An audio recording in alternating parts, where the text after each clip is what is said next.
Bien, bonjour à chacun. Certainement, nous sommes venus ce matin pour toutes sortes de raisons. Mais si nous sommes ici aujourd'hui, c'est aussi et principalement par la volonté de Dieu. Oui, c'est le Seigneur lui-même qui a ouvert la porte du temple ce matin. C'est aussi lui qui décèle les verrous de nos cœurs, afin de l'adorer en esprit et en vérité.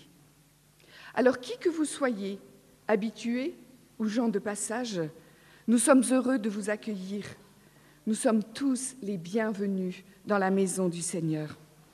Je vous invite à la prière. Par la bouche de l'Ecclésiaste, Seigneur Dieu, tu nous invites à ne pas nous rendre à ta maison sans réfléchir. Tu dis, vas-y avec l'intention d'écouter. Nous prions que la grâce de l'écoute soit donnée à chacun, que cette liturgie ne soit pas lettre morte, que la prédication qui sera apportée par Daniel ne soit pas oubliée sitôt la porte franchie, que les enfants puissent aussi comprendre ce que nous vivons, que l'évangile de Jésus devienne la liturgie de nos vies. Dieu Tout-Puissant soit adoré parmi nous ce matin. Amen. Et si nous écoutons attentivement ce temps de parole qui nous est donné, nous retrouverons de la symbolique de ces quelques éléments qui sont placés sur la table. C'est parce que Dieu a dit que la lumière soit, qu'elle parut et qu'elle est encore aujourd'hui. Dieu est lumière et nous voulons l'adorer. Nous voulons le remercier car il nous a associés à cette réalité en nous appelant aussi à être lumière, la lumière du monde. Je vous invite à vous lever, nous allons prendre plusieurs chants et nous voulons élever nos voix et nos cœurs vers le Seigneur.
Nous allons enchaîner avec le prochain, Majesté. À Dieu soit la majesté.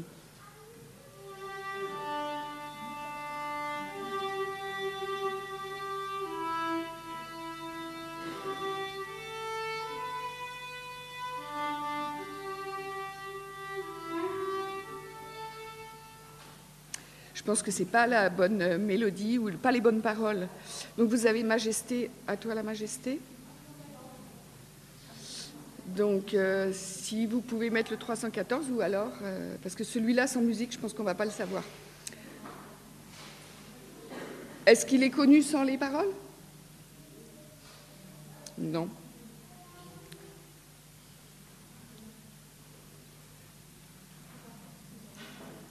Sinon, tant pis, on ne le chantera pas. On peut lire les paroles. On va lire les paroles.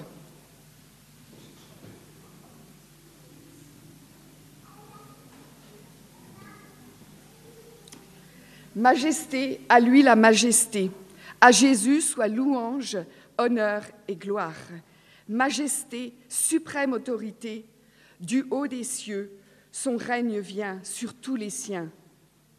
Exaltons et célébrons le nom de Jésus, glorifions et proclamons Jésus-Christ, le Roi. Majesté, à lui la majesté, dans nos cœurs, Christ le Sauveur règne en Seigneur. Amen. Donc on va prendre le prochain chant qui est Notre Dieu et délivrance.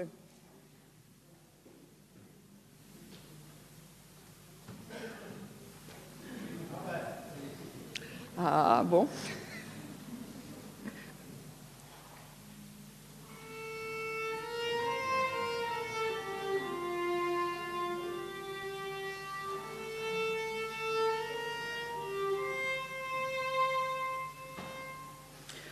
Notre Dieu est délivrance, il se lève, il nous sauve, il est le Dieu de notre histoire, que les peuples lui rendent gloire. Je vous invite à prendre place.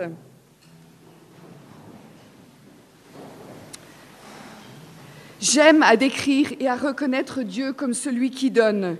Nous pourrions ce matin dresser une liste des dons, des cadeaux dont il nous a comblés.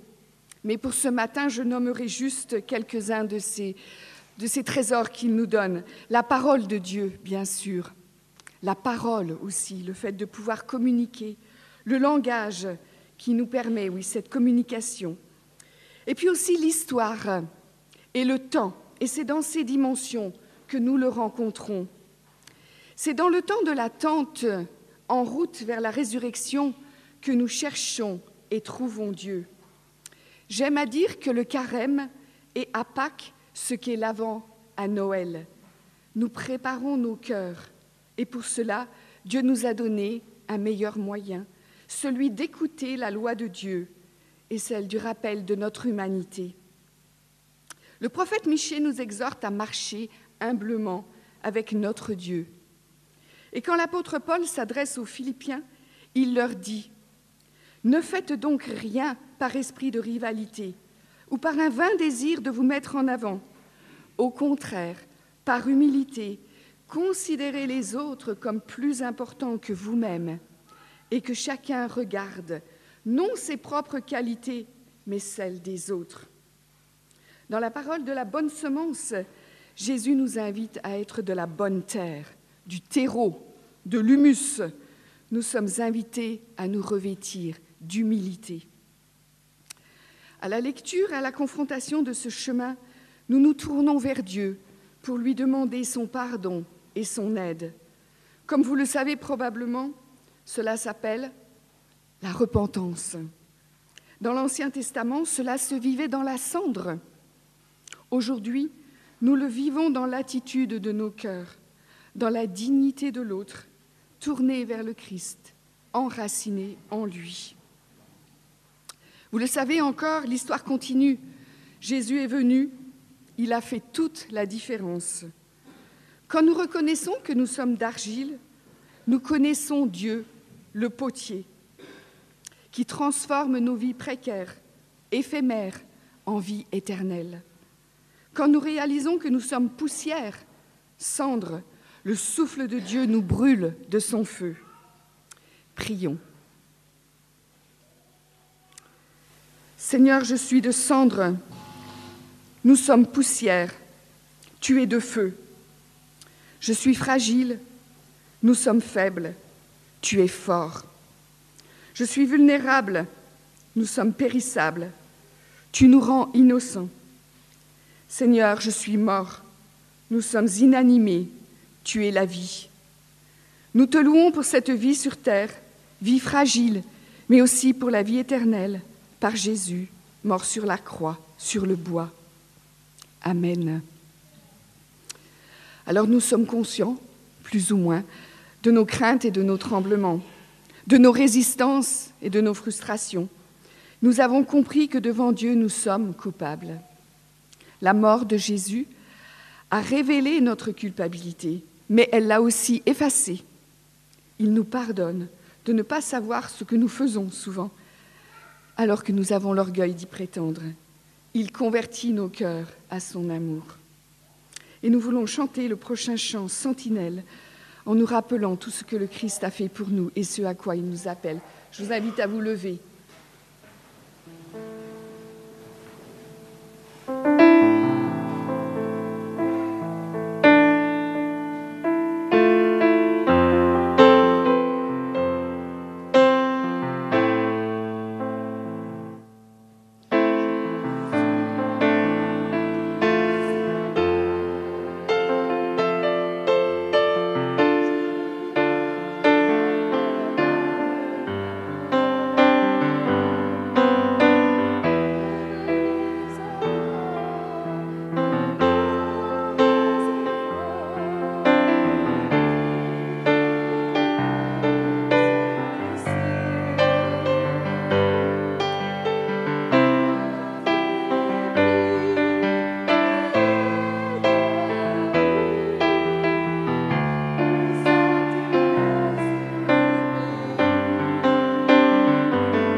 je vous invite à rester debout pour signifier que Dieu a fait de nous des hommes nouveaux. La honte du péché est transformée en dignité. Nos peurs sont remplacées par la confiance. Notre culpabilité est effacée. Il nous revêt de cette humilité. Nous réalisons par Jésus, qui est notre présomption d'innocence, que nous sommes libérés de ce qui nous entrave. Nous sommes des êtres libres. À la femme de Samarie, que Jésus a rencontrée au puits de Sichar, Jésus offre une eau qui comble sa soif de vivre. L'eau d'une bonne nouvelle, de la bonne nouvelle. À chacun de nous, il donne cette même eau, celle qui rend nos vies pures, claires. Alors désaltérons-nous à la source divine. Nous voulons continuer cela avec le prochain chant pour nous plonger dans cette rivière d'amour.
Alors traditionnellement, nous plaçons à cet endroit de la liturgie le moment de la confession de foi.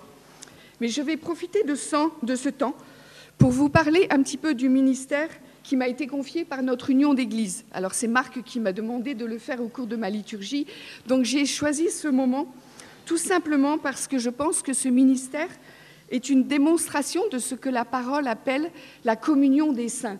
Et au moment de la confession de foi, on dit cette phrase, et on le croit, « Je crois à la communion des saints ».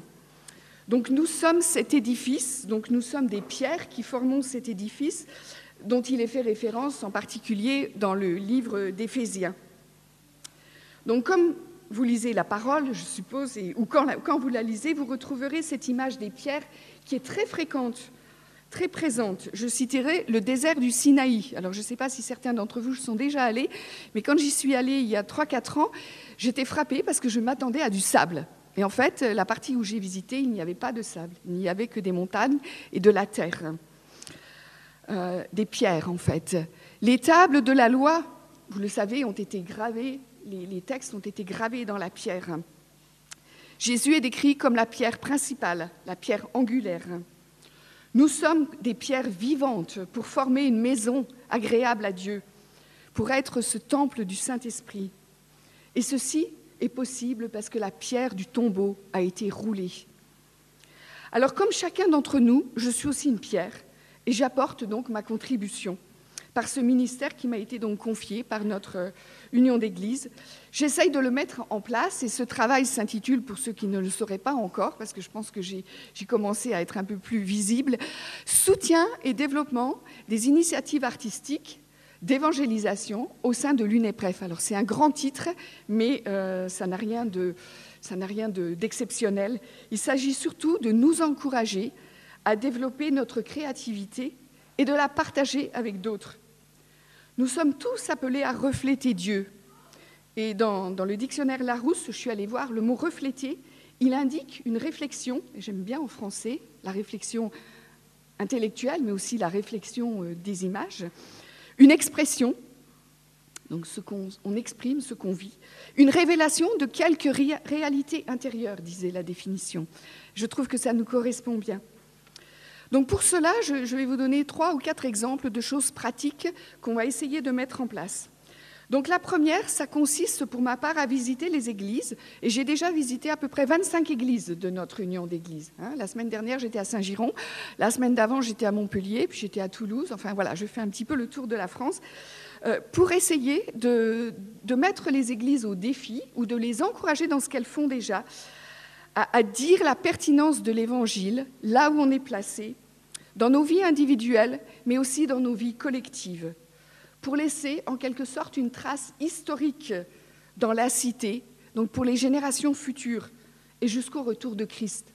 L'établissement du royaume, ce n'est pas que pour aujourd'hui, mais c'est pour l'éternité.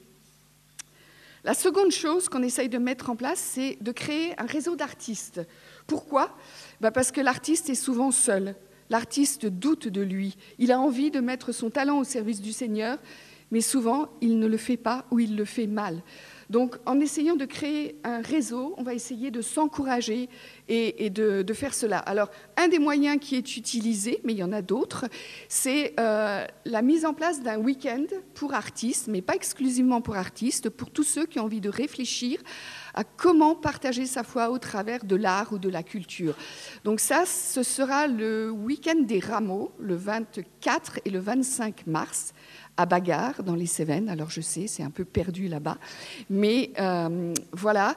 Vous avez jusqu'au dimanche 18 à 18h pour vous inscrire. Donc n'hésitez pas à me contacter et à me dire « ça m'intéresse » ou si vous pouvez me dire même si ça vous intéresse mais que vous ne pouvez pas venir, j'ai besoin de le savoir pour vous inclure dans ce groupe d'artistes.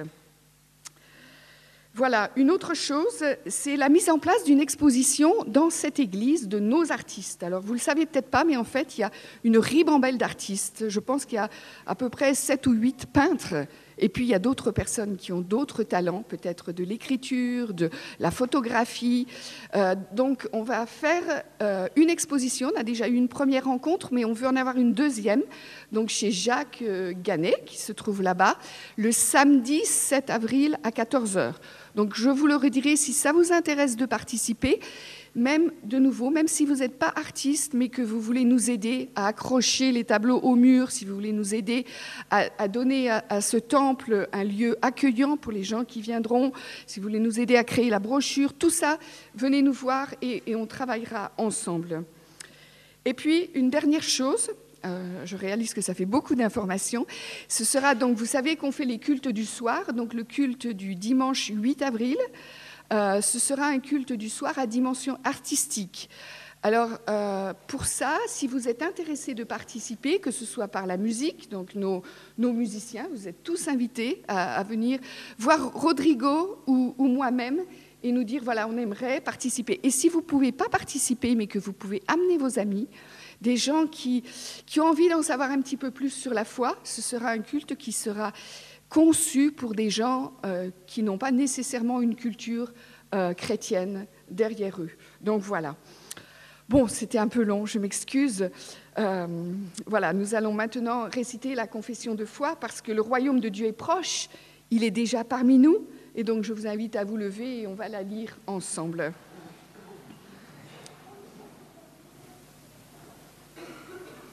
Donc ensemble, nous disons, nous croyons que Dieu, créateur de l'univers, est partout, présent dans notre histoire. Nous croyons que Jésus, le Christ, le Fils du Dieu vivant, est celui qui vient, le Messie, le Sauveur. Il nous précède, nous accompagne et nous appelle à le suivre. Nous croyons en l'Esprit Saint, qui fait de nous des enfants de lumière. Il nous habite, nous console et nous guide. Nous croyons à la communion des saints, dans le monde, mais aussi dans l'Église, ici. Nous croyons aux multiples visages de Dieu, aux dons qui fleurissent en chacun de nous. Nous croyons que Jésus revient établir son royaume. Amen. Et je vous invite à rester debout en chantant ce prochain cantique qui vraiment redit notre confession de foi.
Je vous invite à prendre place.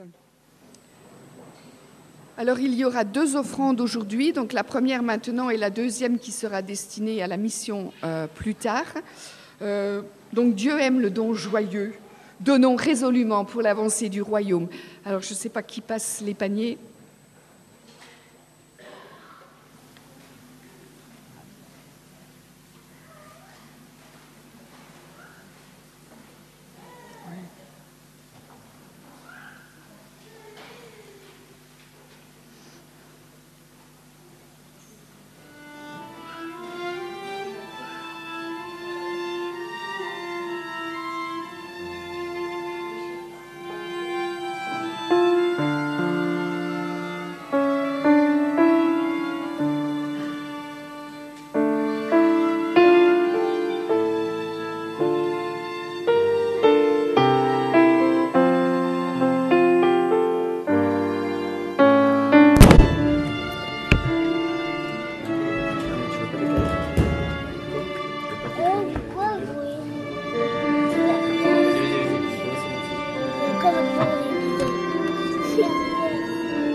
Je propose que les enfants viennent devant, y compris pour les enfants, et qu'on remercie aussi Dieu pour les offrandes.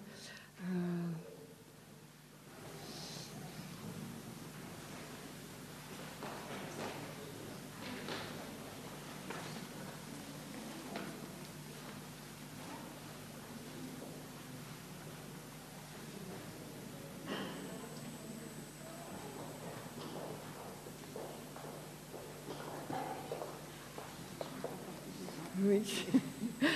Je vois qu'on a une belle brochette d'enfants ce matin et d'accompagnateurs. Je ne sais pas s'ils vont tous rester là-haut, mais voilà.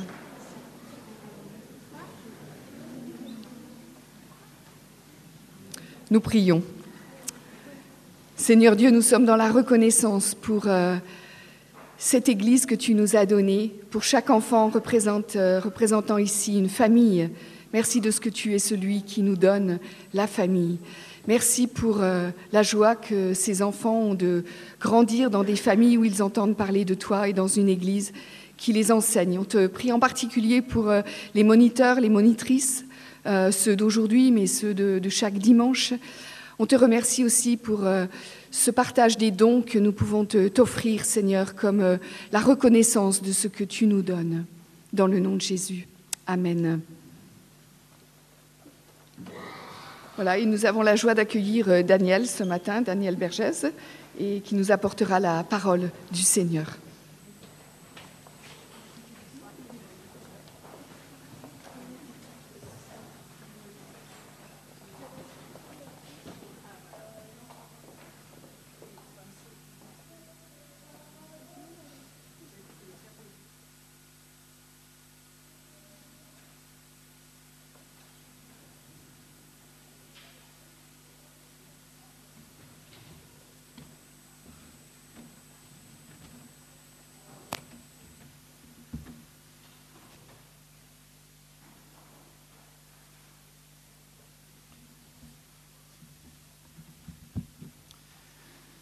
Nous allons ouvrir la Bible. Je vous invite encore à vous présenter devant Dieu pour bien recevoir ce que le Seigneur veut nous enseigner ce matin. Père Céleste, c'est avec une grande reconnaissance en effet que nous sommes là devant toi, mais nous voulons, à la suite de Jésus notre Seigneur, être de vrais disciples, des disciples qui apprennent, qui écoutent. Fais silence en nos cœurs, pour que nous puissions entendre ta parole et qu'elle construise nos vies. Amen.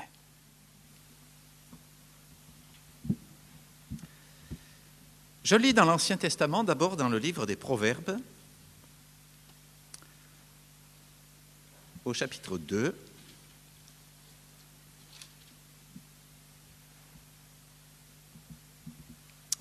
Les versets 1 à 6, Proverbe 2. Mon fils, retiens ce que je t'enseigne. N'oublie pas ce que je te dis de faire. Écoute les leçons de la sagesse, efforce-toi de les comprendre. À l'intelligence, demande son aide. Appelle la raison à ton secours.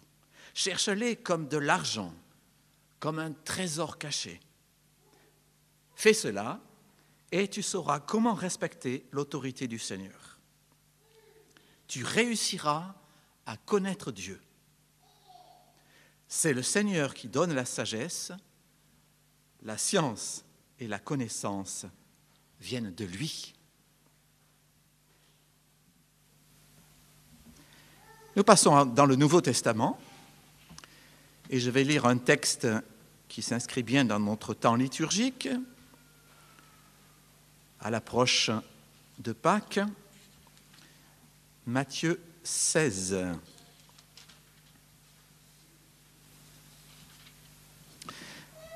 Matthieu 16, les versets 21 à 23. À partir de ce moment, Jésus se mit à parler ouvertement à ses disciples en disant : « Il faut que j'aille à Jérusalem et que j'y souffre beaucoup de la part des anciens, des chefs des prêtres et des maîtres de la loi. Je serai mis à mort et le 3e jour, je reviendrai à la vie. » Alors Pierre le prit à part et se mit à lui faire des reproches. « Dieu t'en garde, Seigneur, dit-il. Non, cela ne t'arrivera pas. » Mais Jésus se retourna et dit à Pierre, « Va-t'en loin de moi, Satan, tu es un obstacle sur ma route, car tu ne penses pas comme Dieu, mais comme les hommes. »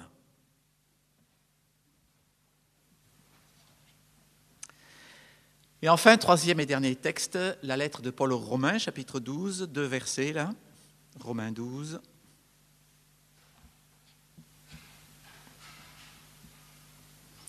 Les 2 premiers versets du chapitre. « Frères, puisque Dieu a ainsi manifesté sa bonté pour nous, je vous demande de vous offrir vous-même comme un sacrifice vivant, réservé à Dieu et qui lui est agréable. C'est là le véritable culte que vous lui devez. Ne vous conformez pas aux habitudes de ce monde, mais laissez Dieu vous transformer par un changement complet de votre intelligence. Vous pourrez alors comprendre ce que Dieu veut, ce qui est bien, ce qui lui est agréable et ce qui est parfait. » Voilà, jusque-là, la lecture de la Bible.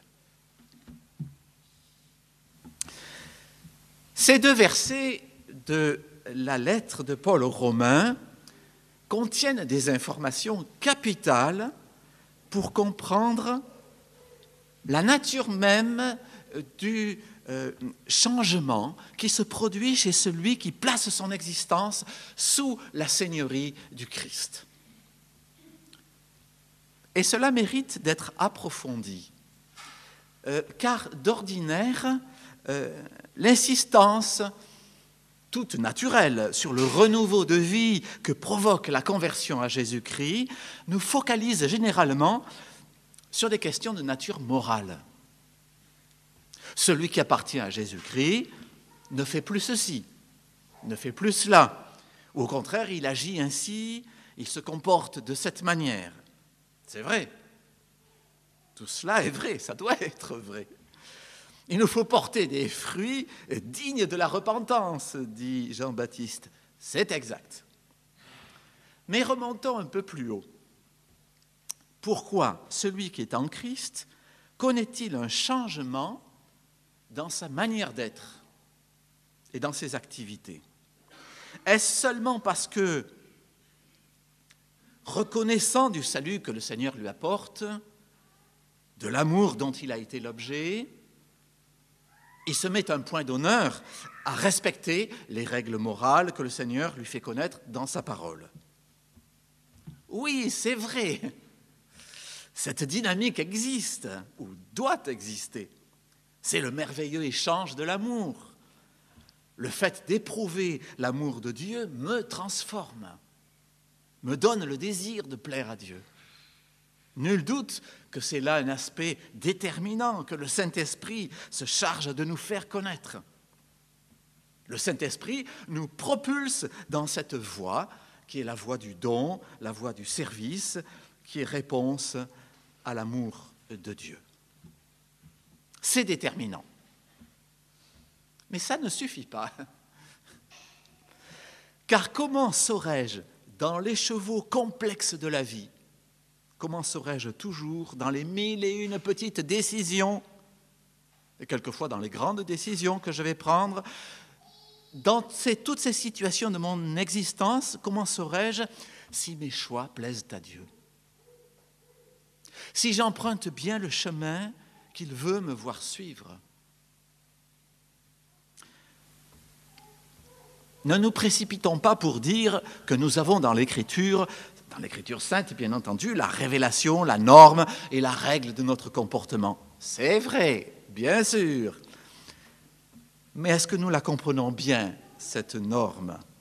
Est-ce que le fait qu'elle soit écrite dans la Bible, la pensée de Dieu, est-ce que cela suffit pour éclairer toutes les décisions et tous les choix que nous faisons quotidiennement même, consciemment ou inconsciemment?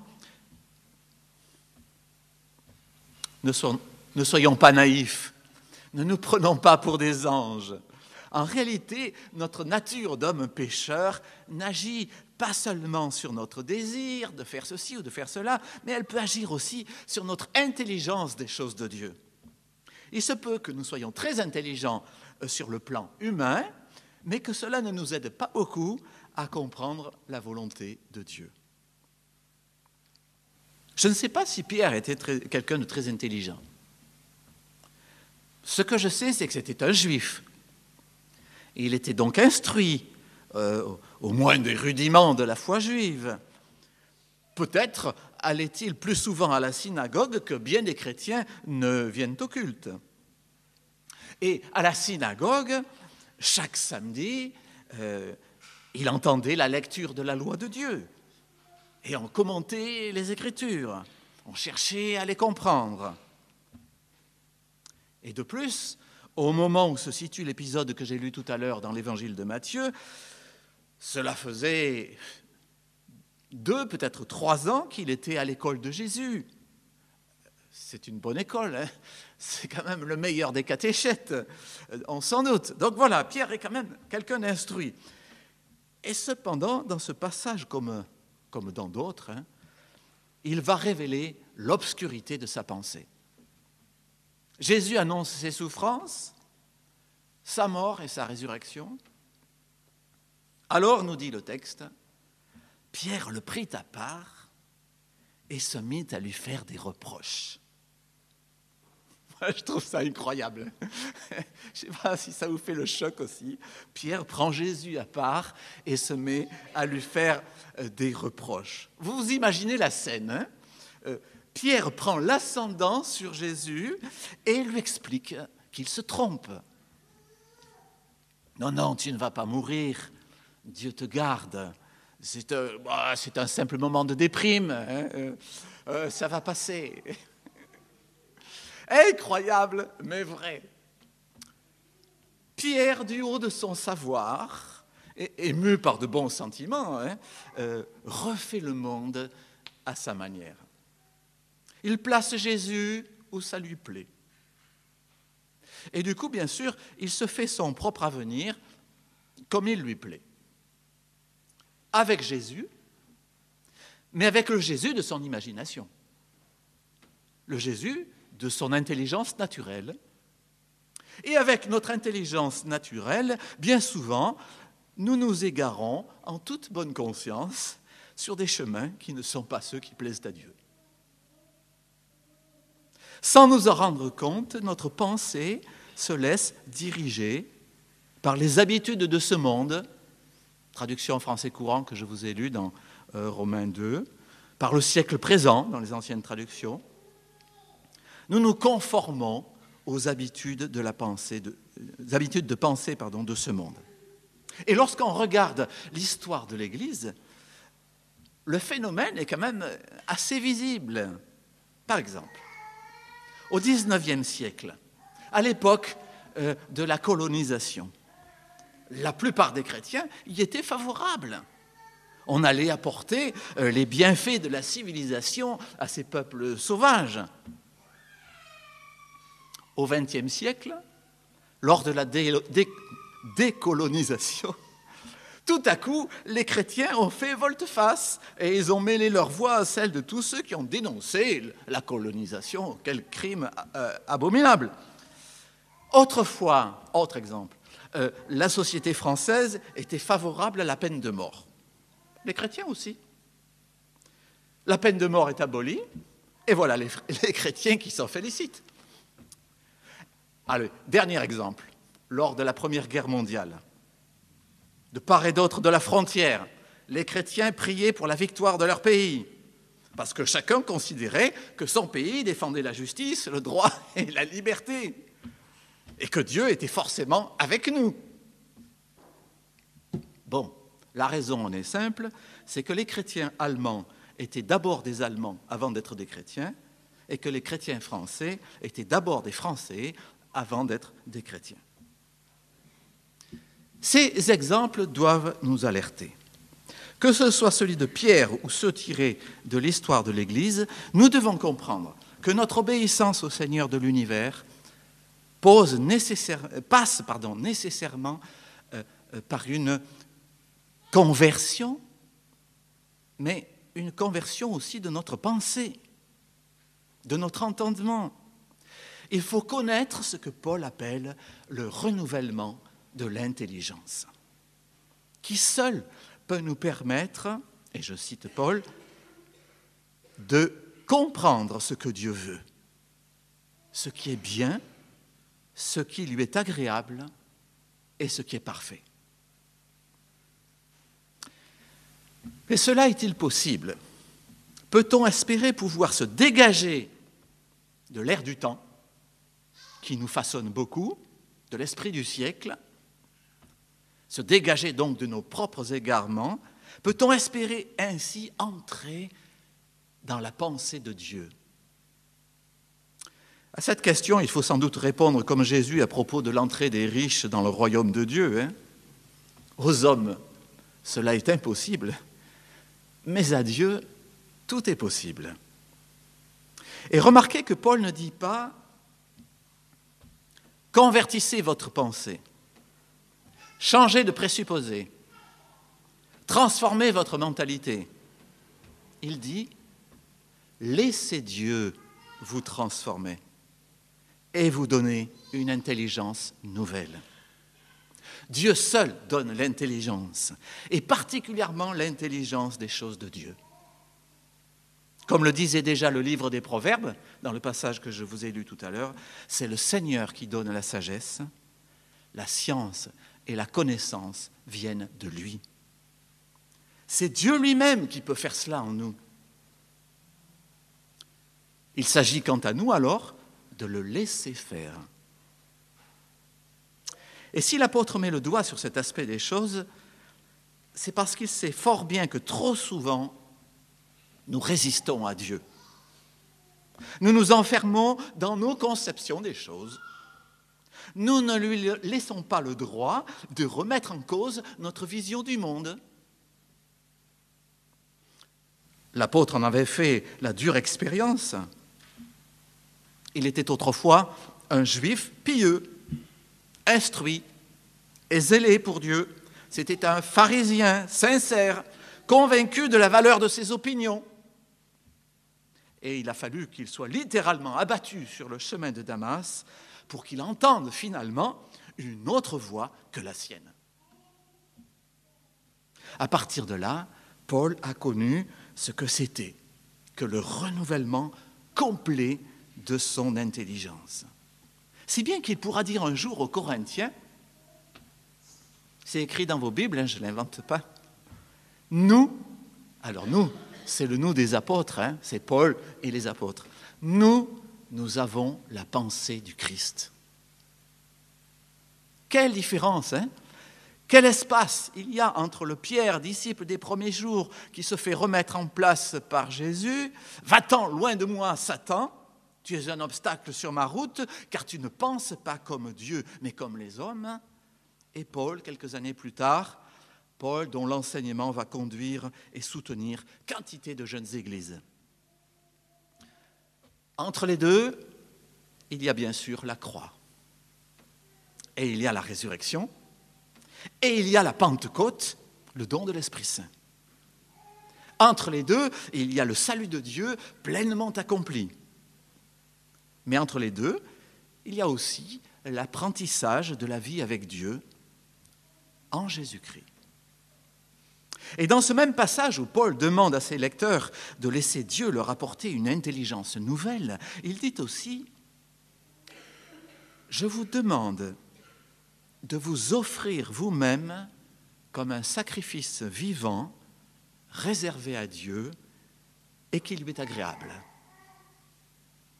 En d'autres termes, le don d'une nouvelle intelligence est lié à une démarche d'offrande de nous-mêmes, dans laquelle on accepte de se donner entièrement à Dieu, y compris en ce qui concerne nos opinions. Le vieux commandement disait déjà « Tu aimeras le Seigneur ton Dieu de tout ton cœur, de toute ton âme et de toute ta pensée. Nous ne pouvons pas obéir à ce commandement si nous n'acceptons pas, par principe, que nos pensées sont égarées et que notre intelligence des choses de la vie a besoin d'être entièrement revisitée par Dieu. Alors, pour la plupart d'entre nous ici, nous ne sommes pas des nouveau-nés dans la foi, hein. Nous avons acquis une expérience de la vie chrétienne. Nous en avons retiré une sagesse. Et c'est une bonne chose. Mais attention, justement parce que nous avons déjà pas mal appris à l'école de Dieu, nous pouvons être tentés de nous refermer à un certain moment, de nous replier sur notre connaissance passée, comme si nous disions à Dieu « ça va, j'en sais suffisamment maintenant. Je peux penser sans toi. Tu m'as donné de bonnes bases lors de mon catéchisme, ou dans la première église que j'ai fréquentée, voilà. J'ai vécu de grandes expériences, de belles expériences. Bref, je suis capable de juger de tout par moi-même. Je n'ai plus besoin de toi sur ce terrain. » Voilà le raisonnement qui a certainement prévalu dans l'histoire de l'Église et qui est à la base de bien des erreurs d'appréciation, de bien des compromis avec le siècle, de bien des fautes dont nous pouvons rougir aujourd'hui. Ayons l'humilité de reconnaître que nous sommes toujours à l'école de Dieu, même au niveau de notre connaissance. Et de même que nous avons besoin de la grâce de Dieu jour après jour pour couvrir nos péchés et nous renouveler dans notre marche par l'Esprit. De même en ce qui concerne nos opinions, nos raisonnements, nos jugements, bref, tout ce qui concerne l'activité de notre pensée, nous avons besoin, aujourd'hui comme hier, de l'éclairage de la parole de Dieu et de la direction du Saint-Esprit. Il faut toujours laisser Dieu nous transformer, et dans tous les domaines. Que le Seigneur nous garde dans cette nécessaire humilité, afin que nous sachions chaque jour offrir à Dieu également notre pensée, notre intelligence, comme un sacrifice vivant, réservé à Dieu, et qui lui soit agréable. Amen.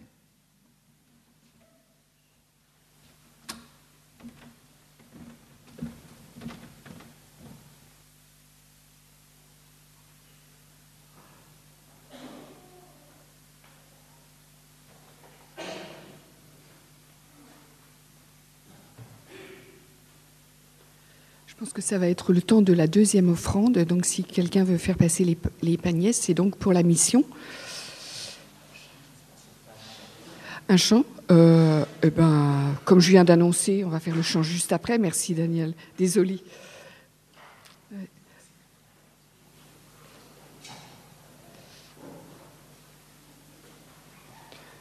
Tu veux jouer ?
Je vous invite à vous lever, nous allons chanter un cantique qui sera dans la suite, évidemment, de notre réflexion de ce matin, comme un phare.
Vous pouvez vous asseoir. C'est le temps de la prière d'intercession. Seigneur Dieu, par nous-mêmes, nous ne savons pas te demander ce qu'il faut. Viens intercéder en nous par ton Saint-Esprit. Répands ta lumière, comme nous voulons de le chanter, sur tous les peuples de la terre. Veille sur les hommes qui les gouvernent et bénis tous les efforts qui tendent à promouvoir la paix. Protège le pays que tu nous as donné. Nous te demandons que la justice prévale, que chacun de nous soit aussi un instrument de paix là où tu nous places. Donne la sagesse, la douceur, l'humilité à ceux parmi nous auxquels tu as confié la charge de cette Église. Appelle aussi d'autres ouvriers dans le service de l'Évangile. Fais reposer ta grâce sur nos familles, unis parents et enfants dans une même confiance en toi. Éclaire et dirige tous ceux qui travaillent auprès d'eux. Console ceux qui passent par l'épreuve, les désespérés, les oubliés, les méprisés. Secours les malades, et nous pensons tout particulièrement à Paul Chabrière et à Myriam Astier et d'autres, Seigneur, que nous te nommons régulièrement dans nos prières. Comble ceux qui souffrent de solitude. Révèle ta grâce à tous. Et de nous tous, ô Dieu, souviens-toi, selon tes promesses, et que la paix du Christ agisse parmi nous comme un signe de ton royaume qui vient. Amen.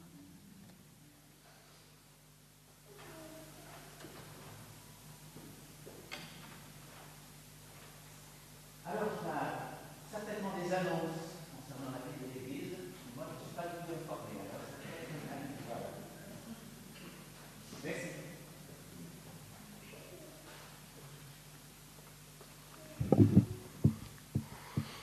Alors, concernant les annonces, vous avez le tableau qui s'affiche.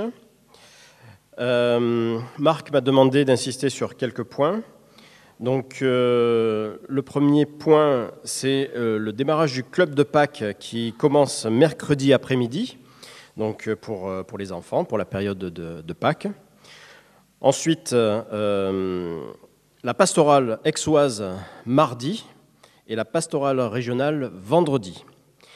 Également à signaler que mardi soir, le conseil presbytéral se réunira. donc réunion mensuelle, après une réunion extraordinaire du Conseil presbytéral la semaine dernière, donc jeudi dernier, où nous avons travaillé sur le projet d'église. Enfin, troisième annonce à signaler, le carrefour de la faculté de théologie vendredi et samedi. Donc des flyers sont à votre disposition à la sortie. La soirée interjeunes samedi prochain, donc à 18h à l'église évangélique libre du Jas de Bouffan. Voilà, une information sera apportée lors de cette soirée interjeunes sur le projet Bouge ta ville.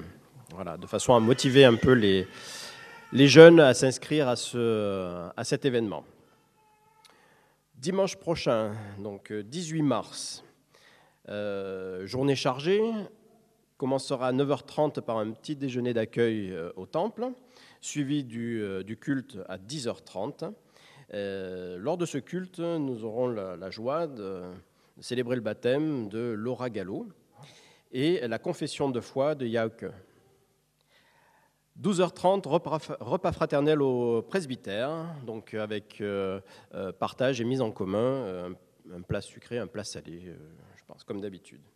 14h30, l'Assemblée générale de l'Église. Donc, notez ça, c'est très important que l'ensemble des membres participent à l'Assemblée générale. Si vous n'avez pas la possibilité en tant que membre de participer à l'Assemblée générale, n'oubliez pas de remplir le pouvoir et de me le remettre ou de le remettre à un membre du conseil presbytéral à la sortie.